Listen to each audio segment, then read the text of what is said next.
In 1944, researchers studying soldiers in extreme desert conditions noticed something that contradicted everything they believed about thirst. The men who drank the most water, and drank it most freely whenever they felt thirsty, were not the ones who stayed healthiest under heat and exertion. The men who drank on a schedule, regardless of whether they felt thirsty, performed measurably better on every biological marker they tracked: blood pressure, cognitive function, endurance, and blood glucose regulation.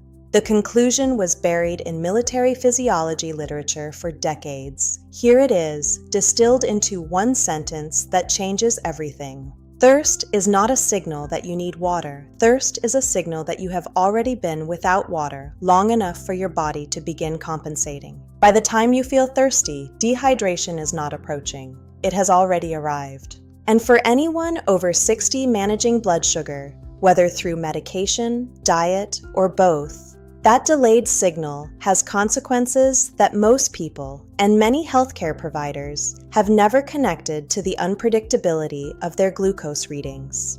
My name is James Harlow. I am an independent medical researcher specializing in metabolic regulation and aging biology. I do not practice medicine. What I do is spend years inside peer-reviewed research on the specific physiological changes that happen after 60, and I translate what I find into practical, evidence-grounded information that people can actually use. What I am about to share with you today comes directly from research published in journals including Diabetes Care, the American Journal of Clinical Nutrition, and the European Journal of Nutrition. It will not replace your medication. It will not replace your doctor's guidance, but it may explain something that has been frustrating you for a very long time and give you a specific, zero-cost tool to address it. Stay with me to the end. What I share in the final section is, in my view, the most underestimated intervention in blood sugar management that currently exists in the published literature. Most people understand the broad strokes. After 60, cells become more resistant to insulin. The pancreas produces insulin less efficiently. The kidneys filter excess glucose more slowly. Blood sugar becomes harder to predict, harder to stabilize, and harder to manage even when a person is doing everything right on paper. What almost nobody explains, and what the research documents clearly, is that all three of those processes are significantly worsened by even mild dehydration. Here is the mechanism that connects them. Your blood plasma is approximately 92% water. Plasma is the liquid medium through which glucose travels from your digestive system to your cells, and through which insulin travels from your pancreas to the receptor sites on those cells. When you are even mildly dehydrated, defined in clinical research as approximately 2% below optimal hydration, your blood plasma volume decreases. The blood itself becomes more viscous, more concentrated. Think of the difference between water flowing through a garden hose at full pressure versus the same hose at half pressure on a hot afternoon. The volume delivered per unit of time drops sharply. The distribution becomes uneven. In your bloodstream, this means two things happen simultaneously. Glucose concentrates in a smaller volume of plasma, meaning blood glucose readings rise even without additional carbohydrate intake. And insulin, now traveling through thicker, slower-moving blood, reaches cellular receptor sites less efficiently, meaning insulin resistance functionally increases even if no biological change has occurred in your cells themselves. A study published in Diabetes Care documented that even mild dehydration raises fasting blood glucose by 10 to 15 milligrams per deciliter in adults over 60. That is not a trivial number. Here is what makes this especially significant for people in their 60s and beyond. The hypothalamic thirst mechanism, the brain system that detects declining plasma volume and triggers the sensation of thirst, becomes measurably less sensitive with age. Research in the Journal of Gerontology confirmed that older adults consistently underestimate their hydration needs and drink significantly less water than their physiology actually requires. In practical terms, you can be sitting in a clinically dehydrated state, experiencing no dry mouth, no discomfort, no obvious signal of any kind, while your blood glucose sits 10 to 15 points higher than it would be if you were properly hydrated. This is not a minor footnote. For the millions of people over 60 who are doing everything correctly, medication, diet, exercise, and still seeing unexplained glucose variability, dehydration is one of the most frequently overlooked contributing factors. Before I explain the protocol I want to share with you, it is worth understanding the 3 specific timing errors that undermine hydration's effect on blood sugar. Timing mistake 1: waiting for thirst. As I described in the opening, thirst in adults over 60 is a lagging indicator. By the time you feel it, blood viscosity has already increased. Drinking reactively, in response to thirst, means you are perpetually catching up rather than maintaining optimal conditions for insulin to function. Timing mistake. 2. Compensatory large volume drinking.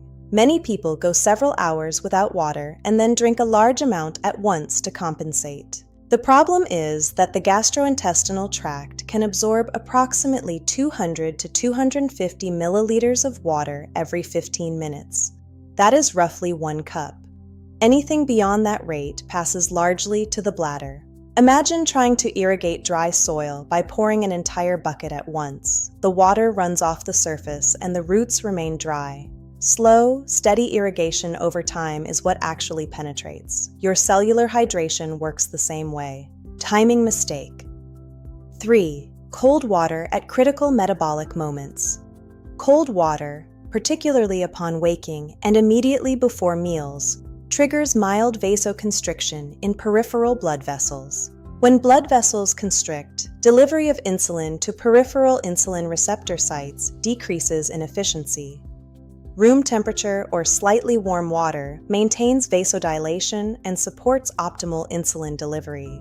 What I am about to describe is a structured approach to hydration timing that I have reviewed extensively in the clinical literature and that appears in the research of metabolic physiologists. Timing window 1, the morning activation window.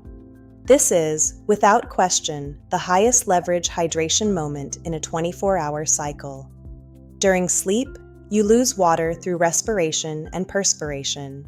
You wake up in a mild state of dehydration every single morning, and the morning hours carry a specific physiological challenge for blood sugar, the dawn phenomenon. Between 4:00 and 8:00 a.m., your adrenal glands produce a natural surge of cortisol. Cortisol signals the liver to release stored glucose into the bloodstream. This creates the conditions for the morning blood sugar spike that frustrates so many people. The protocol for this window is specific. Upon waking, before coffee, before breakfast, drink 300 to 350 milliliters of warm water with 2 additions: a small pinch of natural sea salt and the juice of half a lemon. Natural unrefined salts retain sodium, potassium, and magnesium. These electrolytes are what allow your cells to actually uptake and use the water you are drinking. Water without electrolytes moves through your system significantly less efficiently. Lemon juice organic acids modestly blunt the glycemic response to the first meal by slowing gastric emptying. And vitamin C from fresh lemon supports adrenal function, which helps moderate the cortisol surge. Consider the case of a 68-year-old man I will call Arthur. Arthur was diligent beyond almost anyone in his peer group. His frustration was a persistent pattern, fasting glucose readings that ranged from 140 to 185. He woke at 6:30, drank coffee immediately, and ate breakfast at 7:30. From his last meal at 7 p.m. until breakfast, 12 to 13 hours, he consumed no water at all. The intervention was solely the morning hydration window.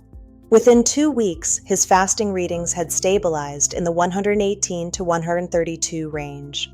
7 consecutive days within that band for the first time in over 2 years. No medication change, no dietary change. Timing window 2, the pre-meal preparation window. 15 minutes before lunch and before dinner, drink 150 to 200 milliliters of room temperature water. Not with the meal. 15 minutes before. The mechanism here operates through two separate pathways. First, adequate pre-meal plasma volume means insulin is already circulating in a well-hydrated, efficient medium. Second, research published in Obesity demonstrated that pre-meal water intake slows gastric emptying, meaning carbohydrates reach the small intestine more gradually, resulting in a lower post-meal glucose peak. The research found that this simple habit can reduce post-meal blood glucose spikes by 15 to 20% in adults with impaired glucose regulation. That is clinically significant. Timing window. 3. The activity hydration window. Physical activity is one of the most effective management tools because skeletal muscle contraction activates GLUT4 glucose transporters independently of insulin. But this mechanism is hydration dependent. Even modest dehydration during exercise reduces GLUT4 transporter efficiency and partially blunts the blood sugar benefit you are exercising to achieve. The protocol during any activity lasting more than 20 minutes is 100 to 120 milliliters every 15 minutes. Small sips distributed throughout the activity, not a large volume consumed at the end. What you have just learned is the kind of research that most people spend years looking for. That is what Golden Glow Senior exists to do. Every week, this channel publishes research-grounded content specifically for people over 50. If you are not yet subscribed, please do that right now and turn on notifications. The people who watch this channel regularly tell me it has changed how they approach their health in ways that nothing else had. Proper hydration is not only about volume and timing. 3 additional elements determine whether the water you drink actually reaches your cells and supports metabolic function. Element 1. Temperature. Cold water causes measurable vasoconstriction in splanchnic blood vessels. Warm water maintains vasodilation and supports optimal metabolic circulation. Element 2. Electrolyte presence. Pure distilled or demineralized water has had trace minerals removed. Your body must use its own mineral reserves to bring that water into osmotic balance. This actually depletes the electrolytes your cells need. Choose filtered tap water, spring water, or add that small pinch of unrefined salt. This includes magnesium, which is critical for insulin receptor sensitivity. It is about the transport mechanism. Element 3. The bedtime magnesium addition. Approximately 60 minutes before sleep, research supports one additional hydration element, 200 milligrams of magnesium glycinate or magnesium citrate dissolved in warm water. Magnesium is a required cofactor for insulin receptor function. Research in diabetes care documented that magnesium supplementation in deficient individuals improves insulin sensitivity by a documented 10 to 15%. Consider a 71-year-old woman I will call Miriam. Her frustration was a specific pattern: bedtime glucose readings in the 120s, but morning fasting readings consistently at 155 to 170. Something was happening overnight. We added only the bedtime magnesium water. Within 10 days, her morning readings began averaging 128 to 138. Her sleep deepened noticeably. The magnesium addressed both the sleep architecture and the insulin receptor function simultaneously. Even with correct timing, 3 common habits actively undermine the hydration-blood sugar connection and erase much of the benefit. Saboteur. 1. Coffee before morning water. Coffee immediately upon waking triggers a cortisol response that accelerates liver glucose release before your plasma is adequately hydrated. The fix: morning water first, minimum 20 minutes before coffee. Saboteur 2. Artificially sweetened beverages. Most contain phosphoric acid, which competes directly with magnesium for intestinal absorption. Consuming them regularly depletes the magnesium your insulin receptors depend on. Saboteur. 3. Misreading urine color. Clear urine indicates overhydration, which dilutes electrolytes. Dark amber indicates dehydration. The optimal marker is pale yellow, the color of diluted lemonade. Week 1 of implementing this protocol consistently, Expect increased bathroom frequency as your body adjusts to a new hydration baseline. This is temporary and typically resolves by day 10 to 14. By weeks 2 to 3, post-meal readings begin to moderate. The pre-meal water timing is having its cumulative effect on gastric emptying rates and plasma volume at the time of glucose entry. By week 4, energy stability throughout the day is frequently reported. By months 2 to 3, HbA1c improvement of 0.3 to 0.6 percentage points is realistic for individuals who were chronically underhydrated. Not a cure, but a meaningful improvement. Consider a 74-year-old man I will call George. 18 years of type 2 diabetes management. His HbA1c had risen to 8.1 despite everything. His daily water intake was only 3 to 4 glasses. 6 weeks later, his average daily readings had fallen from 185 to 155. 3 months later, his HbA1c came back at 7.3. His physician reduced one of his medications. What changed? Only his hydration timing and composition. If you have spent years doing everything right and still felt like your body was working against you, I understand why that is exhausting. The gap between effort and results is often filled by biological basics nobody explained. If today's video gave you something real, I want to ask you to subscribe to this channel right now and to share this video with one person in your life who is fighting the same battle. Because changed daily habits move the numbers over time. Let me summarize what the research tells us, plainly. After 60, the thirst signal is no longer a reliable guide. Even mild dehydration raises blood glucose and increases insulin resistance. This structured protocol addresses each of these mechanisms. This is not a replacement for medical care. It is a foundation that allows medical care to work the way it was intended to. I am James Harlow. Take good care of yourselves, and I will see you in the next one.